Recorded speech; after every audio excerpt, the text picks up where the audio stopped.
Ang pinyo, basahon ang bulat Diyos.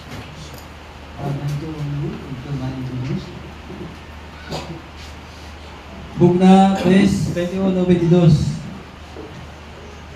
Ang nagadaog palingkurog ito siya, kaupod na ko sa akong trono. Subong ako nagdaog man, kag naglingkod, kaupod sa ako ng may sa iya trono. 22. Ang may tulungog magpamati sa ginasining sang Espiritu sa mga iglesia. Lord, salamat.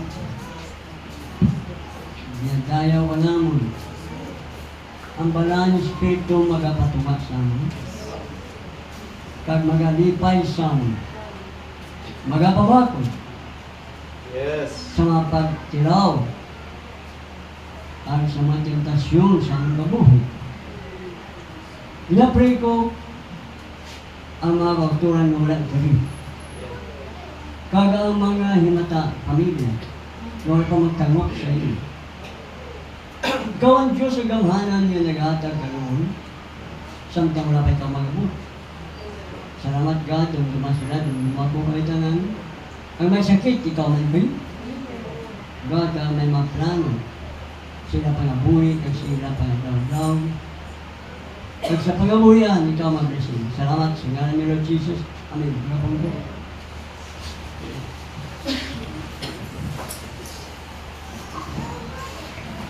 Sa maraming pagsubok sa ating buhay, mga temptasyon sa ating buhay, mga kabigatan, kasanin, kainan, wala tayong aasahan sa mundo.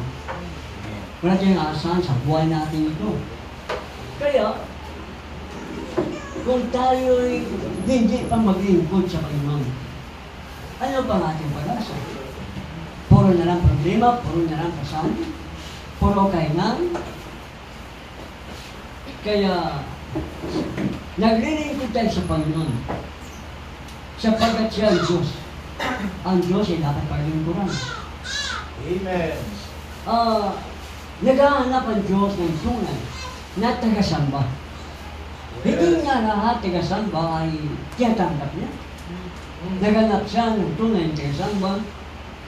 Si Cain sumamba sa Diyos. Si Cain naghandog sa Diyos. Pero ay yung handog niya at pagsamba niya ay hindi tinanggap ng Diyos. Pero si Abel at ang kanyang handog, tinanggap ng Diyos. Sa mga tuwid, hindi lahat naghandog sa Diyos at sumasamba sa Diyos ay tiyatanggap na rin. Hindi siya nalulugod sa hindi ayon sa kanyang salita. May 7 kapanahonan ng iglesia.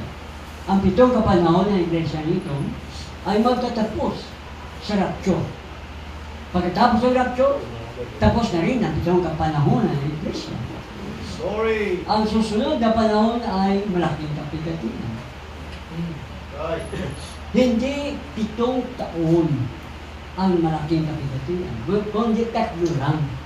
Amen. Ang mga tigapagturo sa Bible School ang nagturo na 7 taon ang malaking kapigatian. Mali yan. Ang malaking kapigatian ay 3 taon lang at kalahati. Kaya sa 7 kapanahon ng iglesia may mensahero. At sa bawat mensahero may dala silang mensahe. At ang mensahe yun ay liwanag sa panahon yun. At ang liwanag yun nagbibigay ng buhay sa panahon yun. Kaya, habang di pa dumating ang ating Panginoon Jesus, kailangan maglinya tayo sa kanyang salita. Kapag maglinya tayo sa kanyang salita, ay tatanggapin natin ang Espiritu Santo na ipinangako. Siya ipinangako ang banal na Espiritu. At ang banal na Espiritu na ito ay ipinangako sa atin na kapag tayo sumunod sa kanyang salita, ito ay ating tatanggapin. Kapag ang tao tumanggap ng banal na Espiritu, yun ang magtuturo sa kanya. Yun ang mag-uudyok sa kanya. Kaya kailangan manatili tayo sa purong salita ng Diyos. Ang ating Glory. Panginoon Jesus ay pinalabas ng Pentecostal. Dahil hindi na matatanggap ang salita. Ang salita ay dala ng mensahero. Propeta ang mensahero sa ating panahon. Hindi nila alam na kapag itinakwil nila ang salita, itinakwil nila ang nagdala ng salita. At ang sino man nagtakwil ng nagdala ng salita, itinakwil si Kristo. Kaya pinalabas na si Kristo, natapos na ang panahon ng Pentecostal. Sa ngayon, panahon ng Nobel. Ating panahon ito. At sinabi ng Panginoon sa bridge na kapag narinig natin, sabi niya, ay may pandinig, ay makinig sa sinasabi ng Espiritu sa mga iglesia. Ibig sabihin, ating paniwalaan, ating tanggapin ang sinasabi ng Espiritu sa mga iglesia. Kapag tinanggap natin yun, tayo'y nagtagumpay. Dahil pinakinggan natin ang sinasabi ng Espiritu. Kapag pinakinggan natin ang sinasabi ng Espiritu, itatakwil natin ang sinasabi ng tao. Dahil sinasabi ng tao, kasinungalingan. At ang sinasabi lang ng Diyos ang katotohanan. May ipakita ko dito siya. No, ilan din yun? Noy.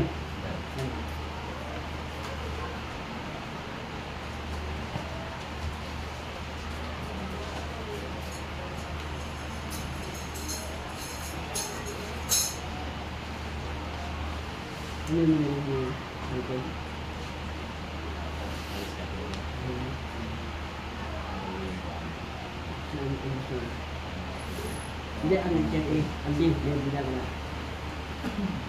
Meron yung na, ilang. Hindi na, so, hindi, hindi. Hindi, hindi.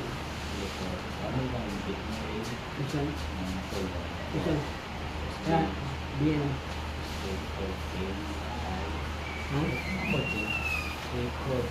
Isan. Isan.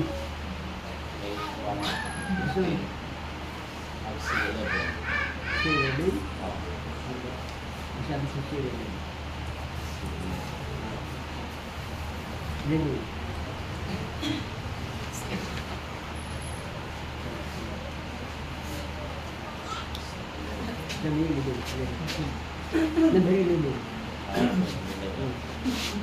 And there's known in the Western countries. Pamatian yan. Gusto ko lagi itong maalala. At makita niyo kung ano ang klase sa mga aral. Ano uri ng aral? At ano rin ang uri ng mga nagpapastor. See, And there's known in the Western countries ito sa Western Country, tinatawag Texas, sa yan. See, a weed that ang hiramon na, yan damo na, an animal can eat. ako na makain ito ng hayop, It's called locoweed. itong tawag niya, hiramon na magkapabuang. Okay. I don't know whether anybody ever heard of it or not. See, A locoweed, yes. A horse can eat that. kung makain ang kabayo, ang locoweed, ito ang damo makapabuang, ang damo na magpabuang, And you just can't do nothing with him. wala ka nang magawa sa kabayo. Hindi mo siya makontrol. Kapag nagkakaan siya sa hiramon, damo na magkapabuang. See, He just becomes an outlaw. okay, hindi na siya masundurin. Hindi na siya susunod sa'yo. Okay. You can put a saddle on him. O, hindi mo siyang pagbangan, hindi mo siya malagyan ng upuan para siya ay masakyan. See, And you can't do nothing with him. wala ka na magawa sa kabayo na nakakain ng damo yun. It's called loco wheat. Ano so? And you must keep your stock away from that Kita wheat. mo, kailangan sino ito? Ang tinutukoy. Ang pastor.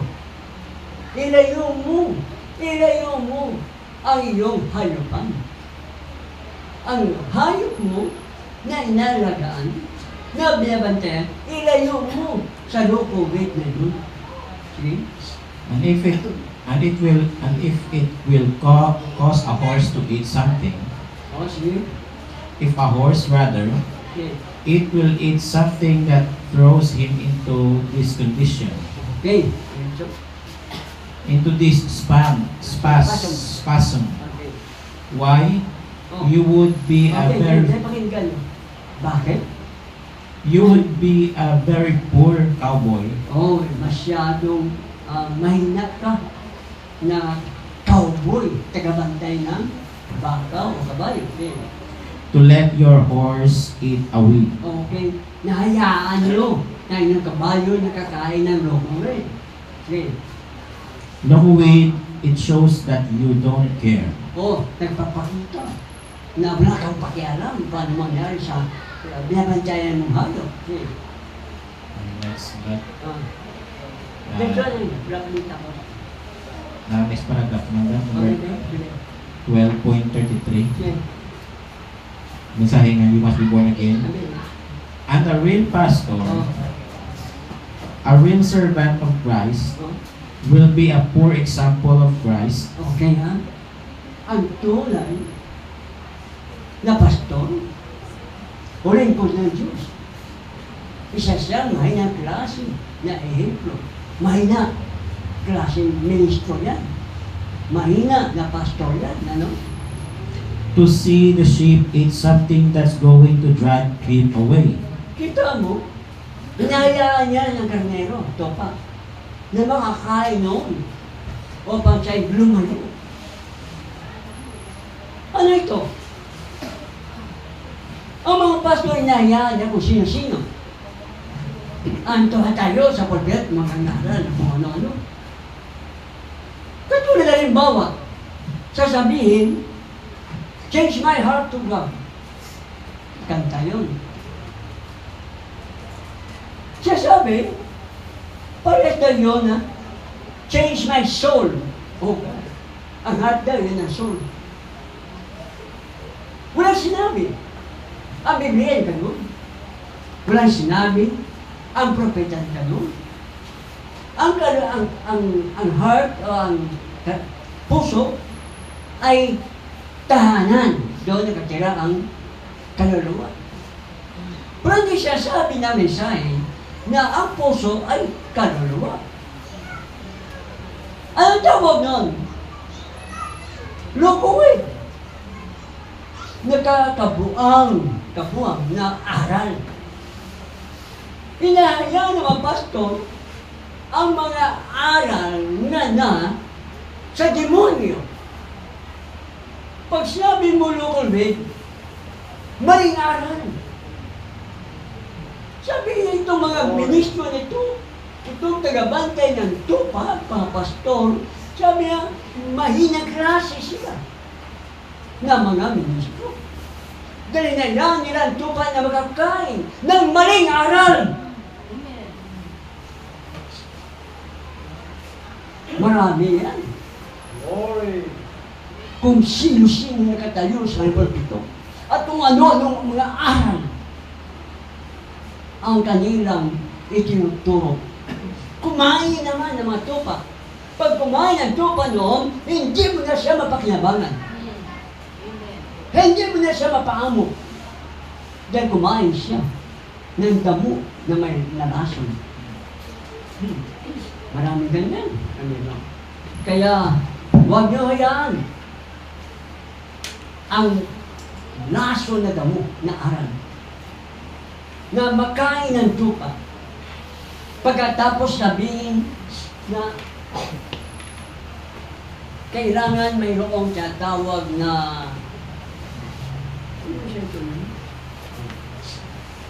tinatawag debt service Wala siya sabi ang propeta na type service. Type ministry. Mayroon. Kaya sa kanila kailangan i-impose ang pag-play ng type sa kanilang sambahan. Dahil kumain sila ng damo na hindi sinabi ng propeta. Damong lason. Damong aral. Walang sinabi type service. Kaya ano nangyari? Kumain sila ng mali na aral. Kapag kumain sila ng mali na aral, hindi mo na sila masabihan ng tama. Kung anong salita ng Diyos ang iyong sasabihin, hindi na sila makinig. Loko kasi nabuang ng pag-ispan nila. O sige. Kaya mag-ingat. Huwag kayo kumain ng mga aral na hindi tinuro ng insider ng propeta. Sige.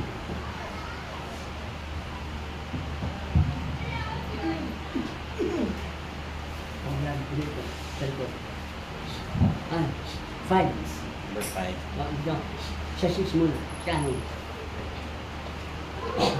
Pakinggan mo.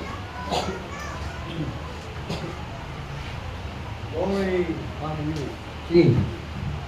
Mensahe of the uncertain sound. Ah, Paragraph 118. You called formal Pentecostals okay. Ang mga Pentecostal, malamig. Patay. Pag buhay, mainit. Pag malamig, patay. Kaya kayo mga Pentecostal, patay kayo. Cold kayo. Malamig. Kaya, naging formal. Sa mga tuwid, ang formal na iglesia, malamig.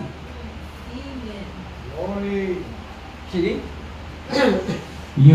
You called formal Methodists Pati ang mga Methodista, malamig na rin. Formal ka na. Naging formal na. Sige. formal Baptists Ang pati mga Baptist, formal na rin. Ang pananambahan nila, formal na formal. you unbeliever Ang tawag sa inyo, sa kanila, unbeliever. Pag formal, hindi manampalataya. Unbeliever. Pag malamig, unbeliever. Tapos sabihin pa nila na sila'y manampalataya, sila'y nasa mensahe. Ang tawag sa kanila ay hindi manampalataya. Unbeliever. Glory.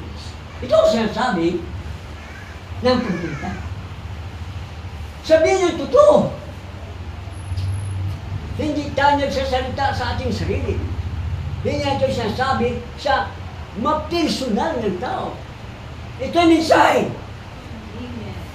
Si brother, thus trying to beat Christ gusto nilang paluin si Kristo. out of the nation Sa ano paraan? Ang salita. Gusto nila palabasin sa bansa. Sa iglesia, palabasin nila. Kaya gumagawa sila ng paraan. Pangkontra doon. Ang totoo gusto lang nila, palabasin si Kristo. Sa forma ng salita na si Kristo. Sige. trying to put education and science Gusto nila. Ayaw nila ng salita. Palabasin ang salita para ipasok ay ang edukasyon. Ang science. Yan ang gusto nilang ipasok. Kaya pinalabas, pilit nilang palabasin si Kristo. Siyang salita. At ipasok ang karunungan ng tao. Ipasok ang edukasyon. Ang science ng mga aral. in the state of the Holy Ghost Sa halip ng Holy Ghost ang ipasok, edukasyon, science, ang ipinasok at palabasin ang banal na Espiritu. Pag pinalabas ang salita ng Diyos, palabasin na rin para pinalabas nila ang banal na Espiritu. Ang banal na Espiritu ay persona ni Kristo. Pag pinalabas, wala ng Kristo. Sige. you'll beat your brains out Sabi niya, panuin mo sarili mong kaisipan, ang imong utak para lumabas.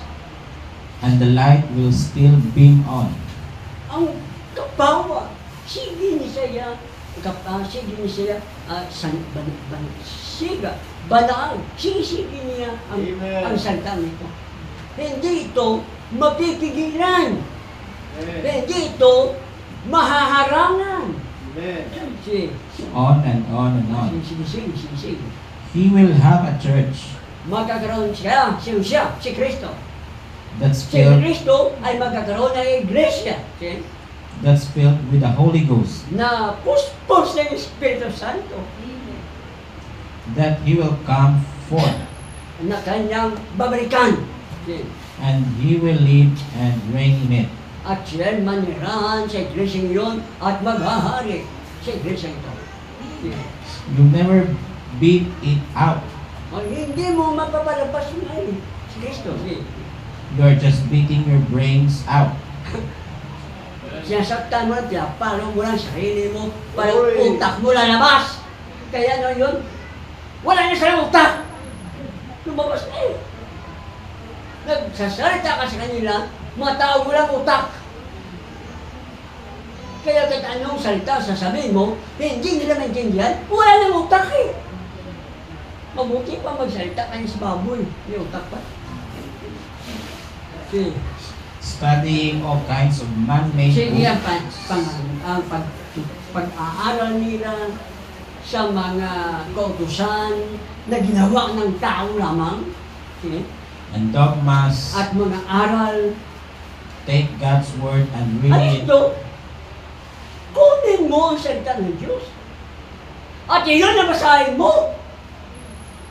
Hindi ko ano mga libro nila na ginawa niya sa pamagitan ng sarili na interpretasyon. Ano yun? Damo! Ano na nakasisira ng ulo?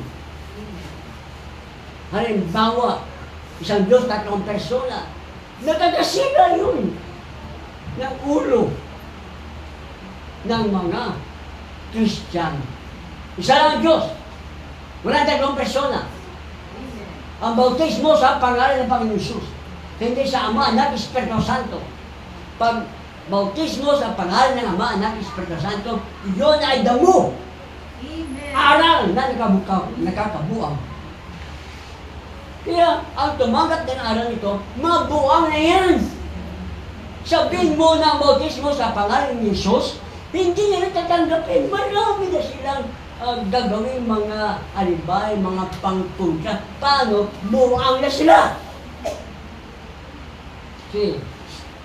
And say it's truth and accept it. True. Sabi, ang salita ng Diyos, ito ang katotohanan. At tatanggapin mo ito. Yung kanyang aral ay hindi mo tatanggapin. Kapag tinanggap mo ang aral, nagtagumpay ka. Kapag hindi mo itinakwil ang maling aral, natalo ka. Hindi ka pwede sa millennium. Sige. Next brother. Number 5. Number 5. Ang mensahe nga on the only believe, paragraph 1 or 3. The Pentecostal Church is dying. Okay, tamo. Ano niya? Ang Pentecostal na iglesia, Reformation na. So, ang iglesia, ang Reformation, tinga. Tagumatayon. Nagingalo. Kapag hindi ito maagapan, mamamatay ang Pentecostal na iglesia. Sige. It's going so formal. Bakit siya naging kahingalo? Bangod, nanging ha? Becoming so formal. So ang iglesyang masyadong formal, nagahingalo. Tagumatayon. Glory. Ito ang paliwanag kapag naghingalo, formal ng iglesia. Pero ang iglesia na tunay, siya buhay na buhay. Amen. Nag-praise the Lord. Hallelujah. Nag-ainin. Nag-hallelujah. Maingay sila. Hindi formal. Glory. Kapag nagkatuon edukasyon, formal na. Pero kung ang pulong sa Diyos, ang kanyang pag-aralan, kanyang pakinggan, at kanyang tanggapin, hindi siya formal. Ang paglilingkod sa Diyos, rapido. Hindi social. Pag formal, social. See, brother? It's getting out away from God. Ang formal na iglesia ay lumayo sa salita ng Diyos. Lumayo sa Diyos. Kaya pala naging formal dahil lumayo sila sa Diyos. See? If there's any time to step out and say, At kung may pagkakataon, may panahon na kayo lumabas sa kanila, sasabihin mo, ano? we are dying, Tayo'y naghihingalo. let's get back to work, to God. Tayo babalik sa Let's back to God. balik tayo sa Diyos. Sino ang babalik sa Diyos? Ang lumabas sa kanila. Pag lumabas ka sa kanila, doon mo mapagtanto, mapag-iisip na tayo'y namamatay. Naghingalo na. Balik tayo sa Diyos. Kapag formal ka, balik sa Diyos. Kapag ikay cold na o malamig, balik sa Diyos. Yun lang ang tamang paraan yan. It's right now Ngayon na, because there's a need. dahil mayroong pangangailangan, Come back to the faith balik siya ka sa panampalataya. that was once delivered to the saints. Ano yun? Aral ng mga apostol. Ang aral ng apostol, yun ang unang itinuro sa mga banal. Siya balik tayo sa aral na ito. Amen. Pag bumalik ka, ibig sabihin, iiwanan mo ang mga aral na nakakalason. Maling aral! Alisin mo yun sa iyong puso. Alisin mo yun sa iyong kaisipan. Ibalik mo ang iyong panampalataya sa itinuro ng mga apostol. At hindi sa ano ang itinuro ng mga reliyon, mga pastor. Sige. Ano na sila?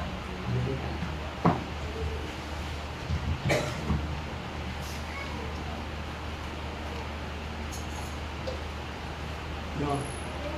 Sige ko. Ano na yun ko? 8-7. Ano yan?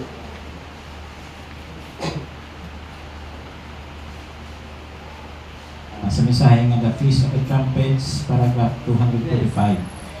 When finished, Okay? at Laodicean age, Matatapos ang panahon sa panahon ng Laodicea. Ang iglesia na hindi ay matatapos sa panahon ng Laodicea. Ano ang ibig sabihin ng Laodicea? Karapatan ng tao. Hindi malamig. Hindi rin mainit. Malahin na. Glory. Ganoon ang Laodicea. Ang Laodicea ng iglesia, materialistic. Binabasi nila sila ay malapit sa Diyos. Binabasi nila totoo ang pagsasamba dahil tumanggap sila ng mga material. Material na blessing. Yun ang kanilang batayan at basyan. Na sila'y totoo. Pero Laodicea pala sila. Sila. according to Revelation 10, Ano? Ayon sa pahayag, Bog na Jess. the mystery of all the Bible, Ayon sa Revelation 10:7, ng lahat ng mga misteryo o hiwaga ng ano? Ng Biblia. Pakinggan nyo. Ang lahat ng mga hiwaga ng Biblia, would, ayon sa Revelation 10:7, okay? would be known to the bride. Kita mo? Ito Glory. ay ang malalaman, ipinalam sa nobya. Ang lahat ng mga hiwaga ng Biblia, ipinaalam sa nobya. Pag hindi nobya ni Kristo, ito'y manatiling sarado sa kanya. Kapag sinabi mo, ang iglesia ito yung nobya, di ito lang nakatanan na lahat ng mga hiwaga na may Biblia sa mga tuwid, wala nang lihim para sa atin. Amen. Ay, Diyos. Para sa nila may lihim. Hindi naman sila nobya ni Kristo kasi. See, Is that right? Revelation 10. our Revelation 10 say, Listen now. pakinggan nyo ngayon, Bride, called out by the word. ang nobya tinawag ng salita. Amen. Anong salita? Mensahe. Glory. Anong mensahe? Mensahe sa ating panahon. Christ himself calling out the bride. Sino ang tumawag sa nobya? Si Kristo mismo. Amen. Siya mismo ang tumawag sa atin. Hindi tao, hindi pastor ang tumawag sa atin. Si Kristo mismo. Amen. Sa pamamagitan ng mensahe ng mga hiwaga na hayag. Glory. Siya tumawag sa atin. Ginamit lang ng pastor. Ginamit lang ng brother o sister. Pero ang katotohanan, si Kristo mismo ang tumawag sa atin. Amen. Sa pamamagitan ng mga hiwaga ng Biblia, sa mga tuwid ng mga hiwaga ng mga tatak ng selyo. Making plain Hebrews chapter 13 Oh, verse 8. naging maliwanag sa atin ang kasulatan. That he's the same yesterday, today, Sige. and forever. Sige. Thus the same is the same. He that believeth on me, the works that I do shall Okay, he. brother, ito. Ano siya? Second, one. Okay.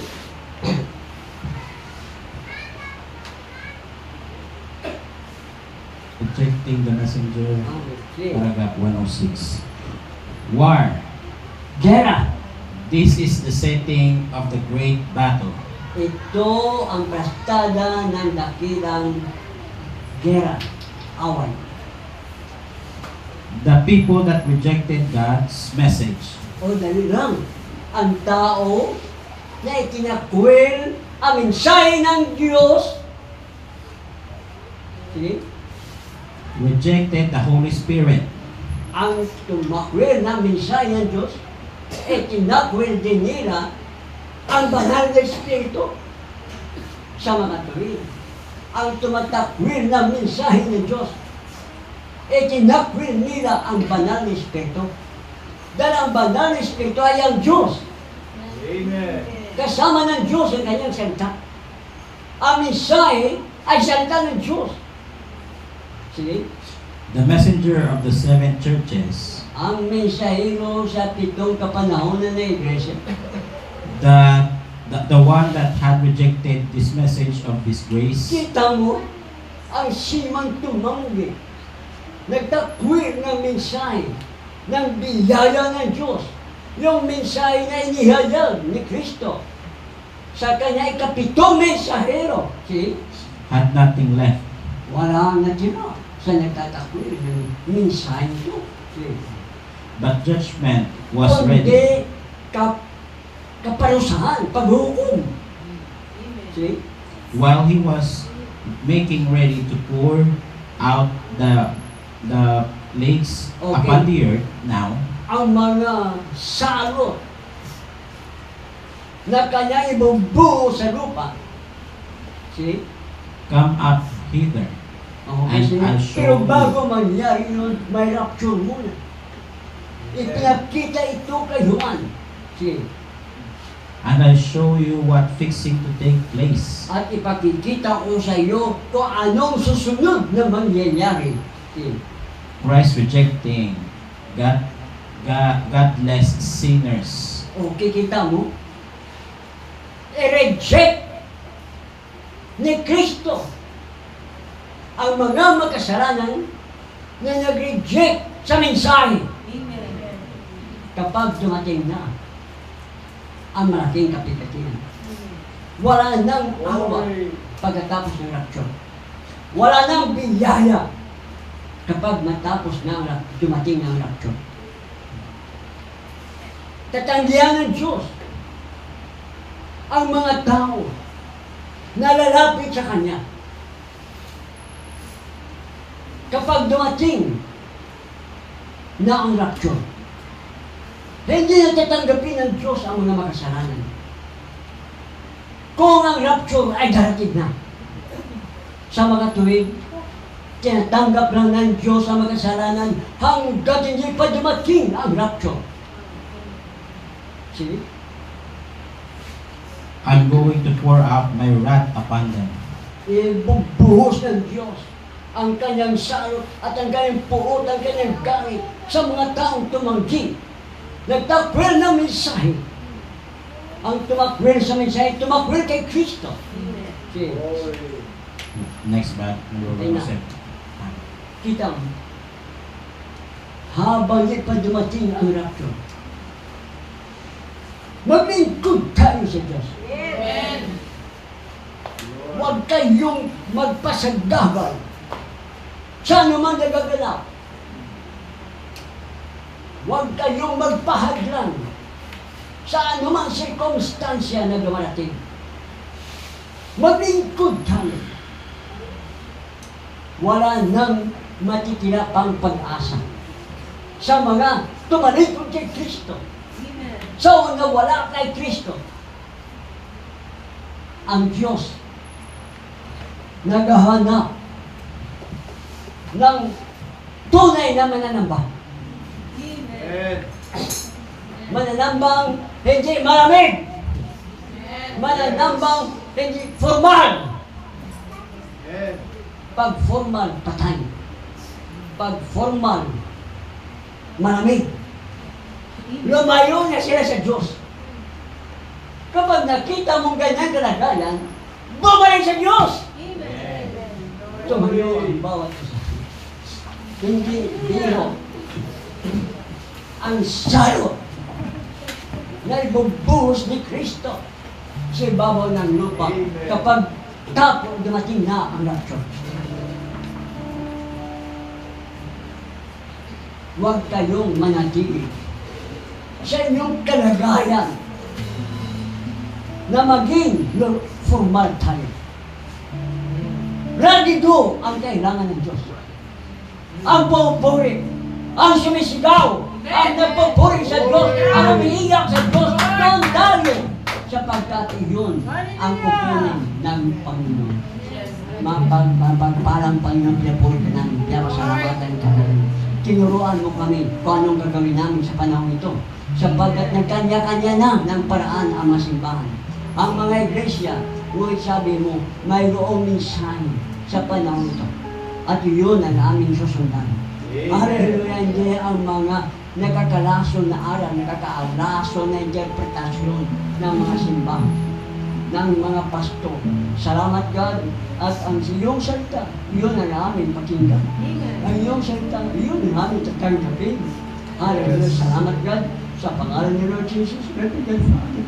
Pagpalain mo sila, pagpalain mo kami, nawa ang Banal na Espiritu ang lagi magpagitna sa amin, sapagkat kung nasaan ka, may pagkakaingan. Yes. Hallelujah! Purihin ka ma sa pangalan ni Lord Jesus. Amen.